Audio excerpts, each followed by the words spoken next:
Au sommaire de ce journal, l'ONG Rainforest Alliance en partenariat avec l'ONG Impactom développe un projet dénommé Partnership Cacao and Climate Change in Côte d'Ivoire afin de lutter contre la déforestation. Également, l'ONG Rêve Africa fait don d'un centre de santé urbain à la cité policière de la commune de Yopougon. Et puis nous parlerons de formation des espèces marines de San Pedro à l'attention des éco-guides de la sous-préfecture de Grand-Bérébi.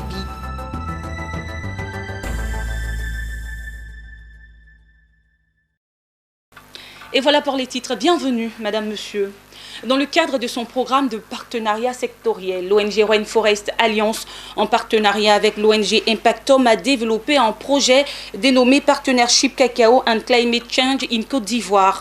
À travers ce projet, Rainforest Alliance s'engage auprès du gouvernement ivoirien dans la lutte contre la déforestation et l'adaptation des communautés vulnérables au changement climatique. L'atelier bilan de ce projet s'est fait dans la commune de Cocody à Abidjan. Des précisions avec Zeynab Dosso et Richard Akeke. Après 5 années de travail acharné dans la communauté de Diboké et Zro, dans la région du Cavali en Côte d'Ivoire, voici les résultats du projet Partnership Cacao and Climate Change présenté lors de cet atelier. 50 initiatives de plaidoyer entreprises, des capacités renforcées, les communautés et producteurs, des coopératives sensibilisées sur le code forestier et les facteurs des changements climatiques. C'est un projet de Rainforest Alliance, ONG évoluant dans la certification des produits agricoles en partenariat avec l'ONG Impactom.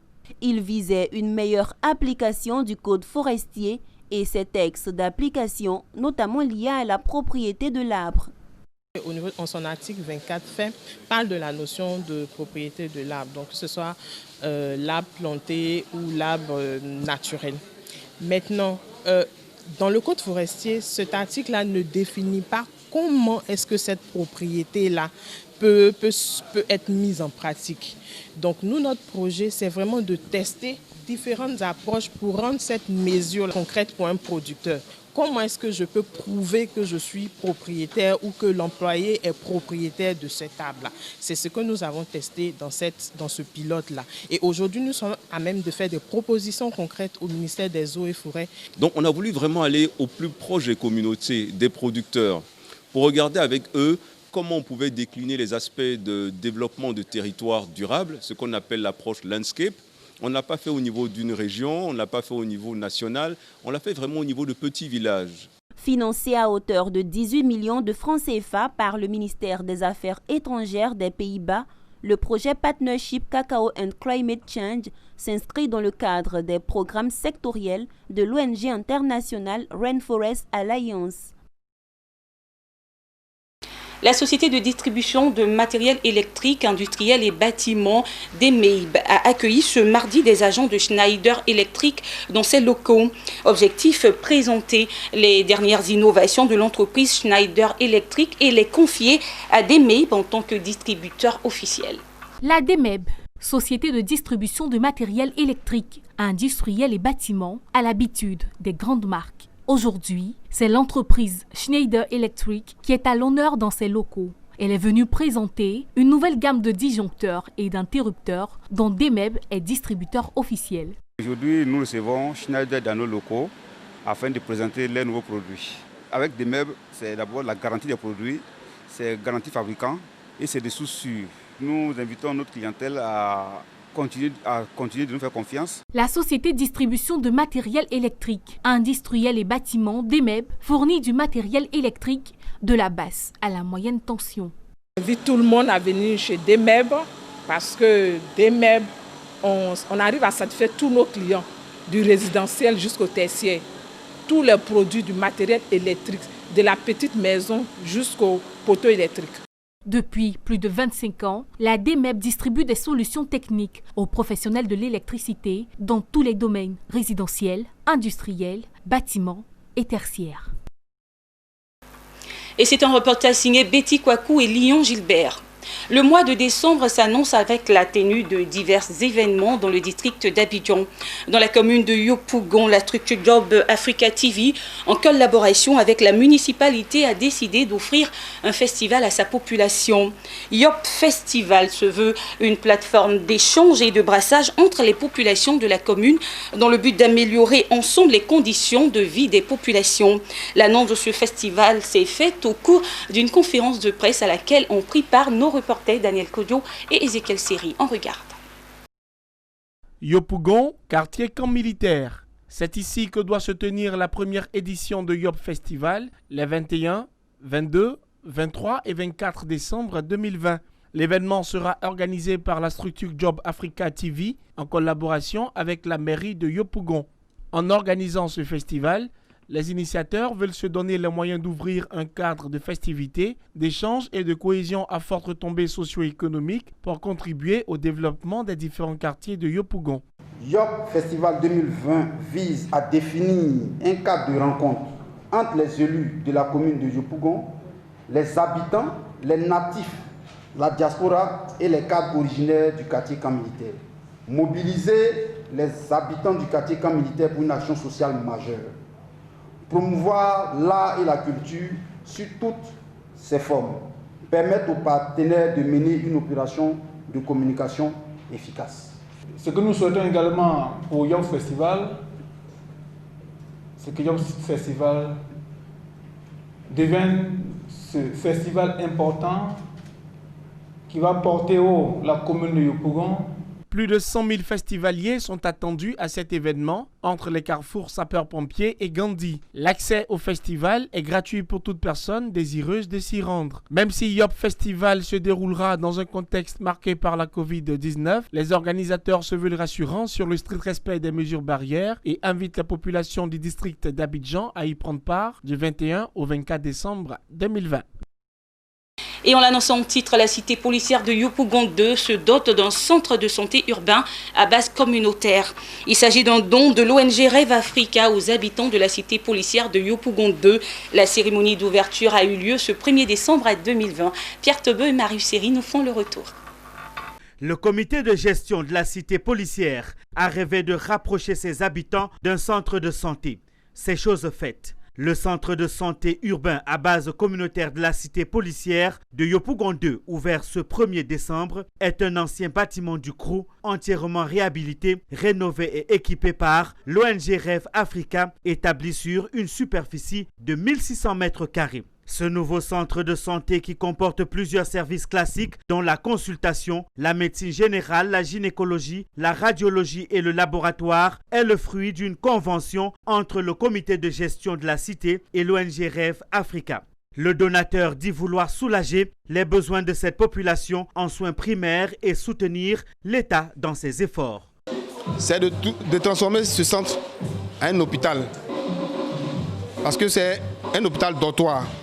Donc faire en sorte que nous ayons le maximum de chambres d'hospitalisation, le maximum de spécialités pour que le riverain n'ait pas à parcourir une longue distance pour les soins. L'ONG Rêve Africa compte aller plus loin avec d'autres spécialités comme la cardiologie, la diabétologie et la rhumatologie. Des services appelés à évoluer au fur et à mesure que les besoins se présenteront. Pour les riverains et les habitants de la cité, il était temps et ce centre vient résoudre un épineux problème de santé. Pour moi, ouvrir un centre dans l'intérêt des populations était un vœu. Aujourd'hui, c'est un hôpital de proximité qui nous permettra dans les nuits même là, de venir tout près là pour se faire soigner. Le coût de cette rénovation, réhabilitation et équipement du centre de santé urbain à base communautaire de la cité policière de Yopougon 2 s'élève à environ 50 millions de francs CFA. La consultation est de 1000 francs par patient et 500 francs CFA pour les habitants de la cité policière. Comment protéger les espèces marines à San Pedro? La question était au cœur d'une formation à l'attention des éco-guides de la sous-préfecture de Grand Bérébi. Il s'agit d'une initiative de l'ONG Conservation des espèces marines et de l'organisation Darwin Initiative en collaboration avec la direction régionale du ministère du Tourisme et des Loisirs de San Pedro. Le reportage de Abel Kwao dans un récit de Emmanuel Bonzo. Ce sont 24 éco-guides, dont une femme issue de 9 villages de la sous-préfecture de Grand Bérébi, qui ont été formés pour conduire à bien les activités écotouristiques de la localité. Durant 4 jours, ils ont bénéficié de formations sur plusieurs thèmes, dont l'identification, le cycle biologique et écologique des animaux, la discipline, les lois et les dispositions à prendre dans le cadre de l'écotourisme. Nous sommes très heureux à la fin de cette séance de savoir d'abord que toutes les autorités de la circonscription de Grand Bérébi ont porté un grand intérêt à cette formation. Ensuite, de savoir que la grande fédération nationale de l'industrie touristique a aussi porté un intérêt. À travers ce projet d'écotourisme, l'ONG Conservation des espèces marines a pour préoccupation première de concourir à la réussite de la valorisation de la biodiversité, en l'occurrence les tortues marines. Et à travers eux, c'est d'apporter un plus au tourisme de toute la région, de toute la Côte d'Ivoire. Et nous espérons que d'ici le long terme, avec tous ces projets qui seront initiés avec l'appui du gouvernement, ces jeunes qui sont aujourd'hui formés apporteront de tous les savoirs pour la bonne marche du tourisme en Côte d'Ivoire. Au thème de la formation, les éco-guides formés ont reçu leur diplôme de participation en présence du corps préfectoral, des autorités municipales, civiles et militaires de la circonscription de Grand Bérébi. Au cours de ce séminaire, l'ONG SEM a procédé à la libération des tortues de mer avec ses partenaires.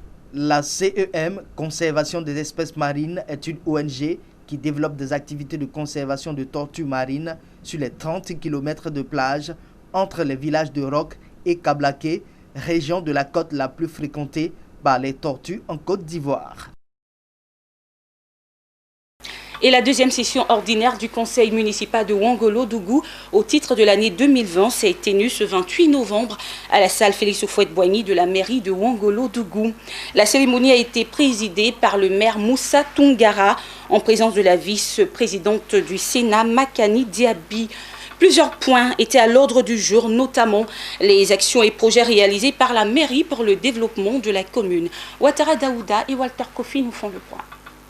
7 points étaient à l'ordre du jour lors de cette deuxième session ordinaire du conseil municipal de Ouangolo-Dougou. Parmi ces points, il était question d'examen et d'adoption du programme triennal 2021, 2022 et 2023. Il a aussi sorti de ce conseil que la mairie de Ouangolo-Dougou a pu réaliser plusieurs projets sur fonds propres, notamment des écoles, des centres de santé et la réhabilitation de plusieurs infrastructures. Les autorités municipales envisagent de construire, par appel d'offres, 36 magasins au sein du marché principal de la commune. Je pense que les années à venir, nous allons faire plus.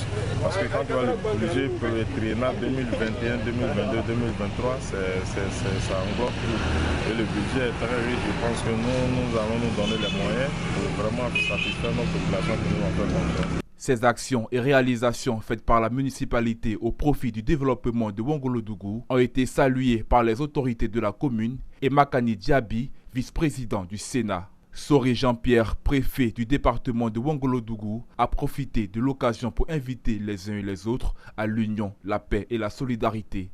Et ça vous permet de savoir vous tenir quand vous êtes dans les quartiers, quand vous êtes dans vos habitations. Il faut être patient. Le travail de l'État, c'est ça que ça a réellement de commun. Il faut noter que le conseil municipal n'entend pas s'arrêter en si bon chemin. Il compte poursuivre ses actions de développement à l'endroit des populations de la ville aux deux frontières. Ce journal a été préparé par l'ensemble de la rédaction. Merci de l'avoir suivi. Excellent mois de décembre à toutes et à tous. Au revoir.